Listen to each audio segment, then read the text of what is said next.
Perkenalkan, saya Elda Kusumawardani. Saya biasa dipanggil Elda atau Eldong. Nah, pada kesempatan hari ini saya ingin mengajak teman-teman untuk belajar tentang materi bahasa Indonesia kelas 9. Nah, tepatnya materi kita hari ini adalah tentang teks pidato persuasif. Selamat menyaksikan. Baik, pada kesempatan kali ini kita akan belajar tentang teks pidato persuasif, di mana teks pidato persuasif ini merupakan materi pembelajaran bahasa Indonesia kelas 9. Nah, pada materi hari ini saya ambil beberapa materi itu dari buku bahasa Indonesia kelas 9 di bab 2 tentang menyampaikan pidato persuasif. Nah, jika kita buka bukunya, di situ ada tujuan pembelajaran dari yang pengetahuan hingga keterampilan. Nah, sebelum kita masuk ke dalam materi, saya akan memberikan satu pertanyaan untuk kita semua, yaitu pernahkah kamu berpidato atau mendengarkan orang berpidato? Nah, biasanya kita akan mendengarkan orang berpidato atau kita yang berpidato itu pada kesempatan-kesempatan khusus, misalnya pertemuan, pembukaan sebuah acara, atau dalam upacara juga dalam bentuk amanat itu merupakan salah satu bentuk dari pidato, ya. Nah, dalam pidato itu biasanya ada pembicara dan pendengar. Jadi pendengar itu disebut dengan audiensi. Nah, materi kita yang pertama adalah tentang pidato. Apa sih sebenarnya isi dari pidato? Nah, karena dalam materi kita hari ini adalah pidato persuasif, di sini saya masukkan juga materi tentang teks persuasi. Nah, pidato itu merupakan salah satu bentuk teks eksposisi di mana teks eksposisi itu menyampaikan pendapat juga disertai dengan fakta. Nah, fungsi dari fakta dalam teks eksposisi adalah untuk meyakinkan audiens, ya, atau audiensi seperti itu. Nah, karena ini adalah pidato persuasif, di sini kita belajar tentang teks persuasi. Jadi teks persuasi ini kita pelajari di kelas 8, di mana teks persuasi itu adalah mengajak, mengimbau, atau mendorong seseorang untuk melakukan sesuatu. Nah, jadi dalam pidato persuasif itu ada teks eksposisi dan teks persuasi atau teks persuasif. Kemudian materi kita yang selanjutnya adalah unsur-unsur dari pidato itu sendiri. Biasanya kalau kita berpidato itu pasti ada ada unsurnya, ada strukturnya seperti itu. Nah, dalam pidato ada pembukaan, kemudian isi dan penutup. Pembukaan biasanya kita akan menyapa orang-orang, kemudian ada menyapa misalnya kepala sekolah, dewan guru, kemudian menyapa rekan-rekan kita kalau kita sebagai siswa. Kemudian ada ucapan puji dan syukur. Nah, sebelum kita masuk ke dalam isi, kita sampaikan dulu garis besar dari pidato yang mau kita sampaikan. Contoh, pada kesempatan kali ini saya ingin berpidato tentang apa pentingnya pembelajaran kita di sekolah, seperti itu. Itu adalah inti dari pidatonya. Kemudian isi ini karena dia termasuk ke dalam teks eksposisi, jadi isinya berupa pendapat kita, sehingga kita sampaikan juga faktanya seperti itu supaya pendengar atau audiensi itu dapat kita yakinkan untuk melakukan apa yang kita inginkan. Itu ada di dalam isi. Kemudian jika kita perhatikan lebih lanjut di dalam buku Bahasa Indonesia kelas 9 itu, di dalam penutup itu harus menarik dan mengesankan. Jadi penutup yang menarik mengesankan itu seperti apa sih?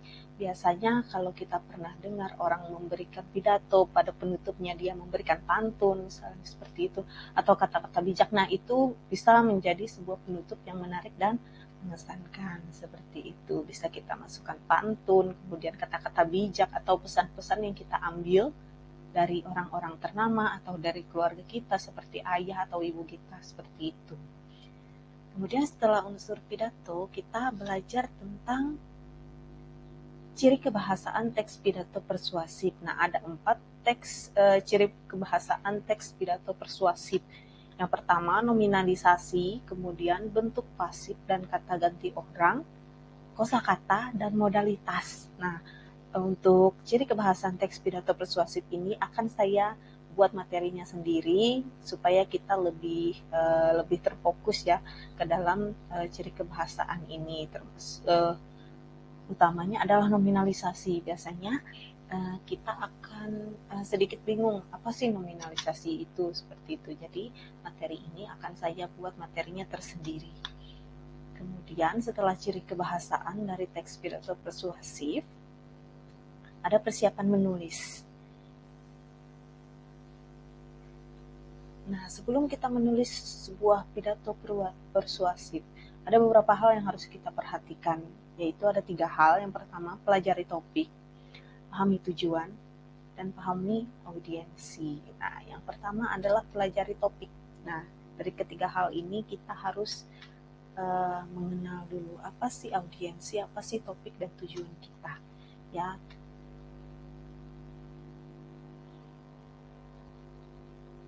yang pertama, pelajari topik. Sebelum kita menulis, kita harus mempelajari topik apa yang akan kita angkat. Nah, memahami topik, mengaji topik, menggunakan sumber terpercaya, dan menggunakan berbagai sudut pandang atau opini agar tidak terpaku pada satu sisi saja. Nah, biasanya kita akan mengangkat suatu topik, tetapi topik itu adalah topik yang kontroversial atau menimbulkan pertentangan. Ada satu pendapat yang tidak setuju, tapi ada juga pendapat yang setuju. Nah, ketika kita mempelajari topik ini, kita harus mempelajari kedua sisi itu, kedua sisi pendapat itu. Supaya apa? Supaya nanti kita dapat meyakinkan audiensi supaya menerima apa yang kita sampaikan, karena kita sudah menguasai topik yang akan kita sampaikan, seperti itu. Ya. Kemudian setelah mempelajari topik, kita sudah belajar topiknya, kita sudah mengetahui apa saja yang harus kita sampaikan. Nanti kita juga harus memahami tujuan kita. Tujuan kita berbicara itu apa sih? Nah, kita harus memahami apa yang ingin dicapai dari penyampaian pidato kita, agar mudah merajut isi pidato yang akan disampaikan. Nah, ini berkaitan dengan garis besar apa sih yang akan kita sampaikan nanti dalam isi pidato kita. Itu adalah memahami tujuan, apakah kita setuju dengan sesuatu hal atau topik itu sendiri atau kita tidak setuju, ya. Jadi kita harus memahami tujuan kita ini supaya membuat orang tidak melakukan sesuatu, atau tujuan kita untuk orang melakukan sesuatu, seperti itu. Itu adalah pahami tujuan. Selanjutnya, tahap yang ketiga, ketika kita sebelum kita sebelum kita menulis, ya, sebelum kita menulis pidato, yang ketiga adalah kita harus memahami audiensi. Siapa itu audiensi? Audiensi ini adalah pendengar atau khalayak yang mendengarkan pidato kita atau yang membaca pidato kita, kalau itu adalah pidato yang dibacakan, ya. Nah, pahami audiensi itu berkaitan dengan empati. Ya, ada empati, ada simpati. Nah, kalau empati itu adalah merasakan apa yang dirasakan oleh orang lain. Ya, audiensi yang sedikit memahami topik perlu menggunakan bahasa yang sederhana. Sedangkan audiensi yang sudah paham memerlukan informasi baru dan ide-ide baru. Nah, ketika kita menghadapi audiensi yang tidak memahami topik yang akan kita sampaikan, kita harus menggunakan bahasa-bahasa yang sederhana. Jangan menggunakan bahasa-bahasa yang rumit, sehingga mereka tidak mengerti apa yang kita sampaikan, atau mereka bingung seperti itu apa yang akan kita sampaikan. Nah, berbeda dengan audiensi yang sudah paham, mereka akan bosan jika kita memberikan hal-hal yang mereka sudah tahu, seperti itu. Kalau kita memberikan hal-hal baru, ide-ide baru, atau inovasi-inovasi baru, mereka akan lebih tertarik, seperti itu. Itu adalah kita memahami audiensi sebelum kita menulis pidato, sehingga pidato yang kita sampaikan itu memang benar-benar akan tersampaikan dengan baik dan dilakukan oleh audiensi yang mendengarkan pidato kita. Nah, demikian materi kita pada hari ini tentang apa itu isi pidato, kemudian apa struktur atau unsurnya, kemudian apa aspek kebahasaannya, dan yang terakhir tadi kita sudah belajar apa sih yang harus kita persiapkan ketika kita ingin menulis sebuah pidato. Demikian yang dapat saya sampaikan.